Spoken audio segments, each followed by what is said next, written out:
Is it over for Jacinta Allen, Anthony Albanese, and the Australian Labor Party? That's a question that everyone's been asking in the wake of the Werribee and Prahran by-elections that have occurred just recently. And there was a massive swing against Labor and against the Greens. But, as we'll go through, it isn't all good news for the Liberals. Certainly, it is better news than might otherwise have been the case, but it's not as good as the headline figures make out. So let's dig into this, and if you've got any thoughts about it, well, let me know that in the comments below, and don't forget to follow me on Twitter/X. Alright, so what was happening in these by-elections? Well, in effect, there were two by-elections going on simultaneously.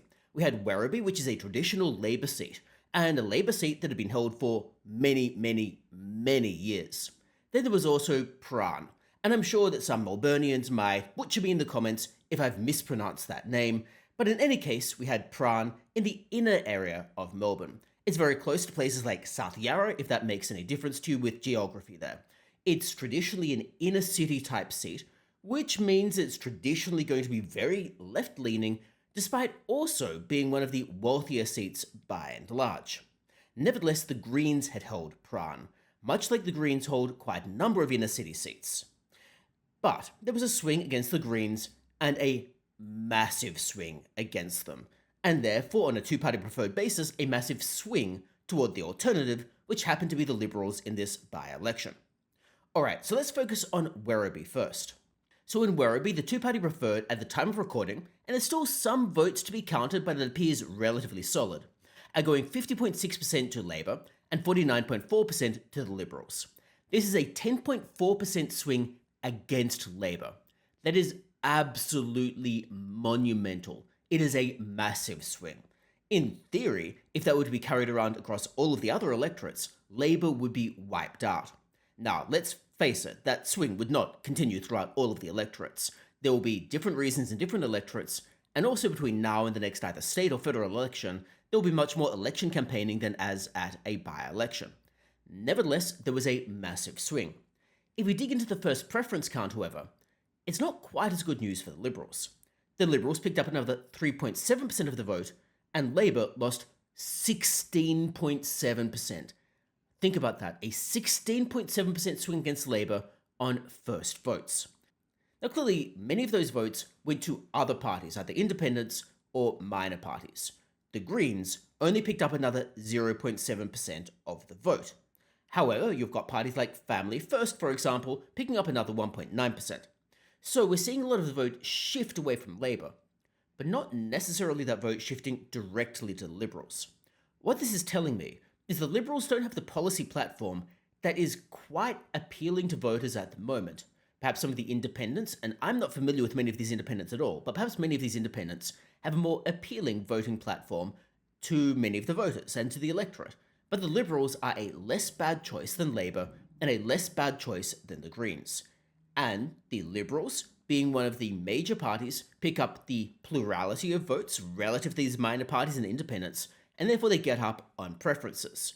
It's something that traditionally Labor has had to rely on, getting up on preferences, but here it appears that Liberals have needed to do so.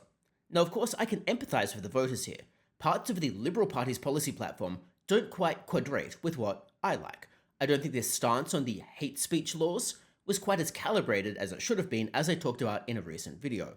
I think the Liberal Party needs to stand up for being the party of freedom and liberty and ambition, which they simply have not done. I want to emphasise that latter part being ambition. They want to encourage people to try to work their hardest, do their best, and therefore grow, ultimately, the economic pie. They need to try to encourage more economic growth so that we can somehow afford the runaway spending that is occurring. And the only way we're going to be able to resolve this is through economic growth. And the only way you do this is by encouraging people to work harder, create new things, etc., etc. The Liberal Party is better at this than the Labour Party, but nevertheless the policy platform hasn't been quite as freedom and liberty focused as perhaps it could be. Now, to be clear, the Libertarians often don't get that many votes, so one would not necessarily want to go full Libertarian if you actually expect to win an election. However, you can take at least some insight from what parts of their policy platform are appealing. Nevertheless, that's what was happening in Werribee. The results in Prahran are actually a little bit more interesting in my opinion. Here, the Liberals were effectively running against the Greens. There was no ALP member, or no ALP candidate rather, and therefore we don't really have a decision of, well, could the ALP have beaten the Liberals? We don't know because they didn't run a candidate. Why they didn't run a candidate? Who knows? Because if you've got a seat held by the Greens, logically, that probably would have been more likely to go to Labour than it would have been to go to the Liberals. Because Labour has more in common with the Greens than the Liberals do, especially under their new leadership in Victoria. Nevertheless, Labour decided to make that mistake, and lo and behold, the Greens suffered a 13.6% swing against them in the two-party preferred vote, and therefore the Liberals got a 13.6% swing toward them on two-party preferred votes. Now that is massive. If we look in the first preference count, it's somewhat similar to Werribee. The Liberals got a 4.6% swing toward them. The Greens, interestingly, only suffered a 0.6% swing against them in the first preference count. But what really matters here is there were some independents who had a massive, monumental swing against them, and it appears their preferences also did not flow through to the Greens. So for the Greens previously, we were really looking for preferences from independents and other minor parties, but those preferences just disintegrated, and maybe people decided, well, we'll shift Greens from being our second preference to our third or fourth or fifth or sixth preference. Then this is what happens. Effectively, people smartly realized that preferences matter, and the Greens failed. Now, of course, the Liberal Party gained on preferences here as well, but the Greens really were relying on those to have any chance whatsoever. Now, this is a result that I am, of course, incredibly happy about. I think the Greens are socialist and retrograde, and I think they're a waste of space. I loathe everything on the Greens' policy platform. They're effectively control freaks that want to tax people into oblivion, while ironically enough, owning investment properties. No, I have nothing whatsoever against investment properties. I think people should go out and get more investment properties, and I'm happy for politicians that have them. And in particular, for example, I'm happy for Anthony Albanese. He got his $4.5 million house recently. That is perfectly okay with me. I do, however, have a problem with hypocrites. And the Greens are hypocrites, going around attacking and criticizing investors, particularly property investors, while holding those investment properties themselves. I'm thinking here of people like Mehreen Faruqi. However, that is a little bit of a tangent, and that is in the federal election. Now, the question then, of course, segueing to this is, what implications, if at all, does this have for the federal election? Well, we can't draw too many parallels from the state and the federal elections. This was a by-election after all, and perhaps it could have just been a sign of the by-election and electoral discontent at that time. State elections, and state by-elections in particular, might also turn on state issues. For example, the Victorian government is incompetent. They are manifestly terrible. It was terrible under Dan Andrews. I'm amazed he got re-elected. Jacinta Allen is also terrible. It's a trash fire. Their budget is completely out of control, and the only way of trying to resolve it is by taxing people more. But the problem, of course, with Victoria trying to tax itself somehow into fiscal prosperity is it's akin to the old saying that for a nation to try to tax itself into prosperity is like a man standing in a bucket and trying to lift himself up by the handle, as Winston Churchill once noted. In essence, what you're going to do here is you're going to crunch economic growth and you're going to cause capital to flee the state, which is something that is happening, even though the left tries to gaslight people into thinking that it isn't. Capital flight is real. You see this, for example, in the United States as well, where there's massive capital flight from California into Texas, for example. That happens in Victoria, where it simply is not worth doing business. And that's a problem because when you make Victoria unattractive to investors relative to New South Wales, what happens? The capital goes to New South Wales. This is an issue for housing supply because it means that no new construction, or less new construction rather, actually occurs relative to what otherwise would have been the case. If, for example, investors believe you're going to tax them into oblivion, and therefore the capital value of what they've invested in is not going to grow, they're going to go elsewhere. And that means you don't get new construction.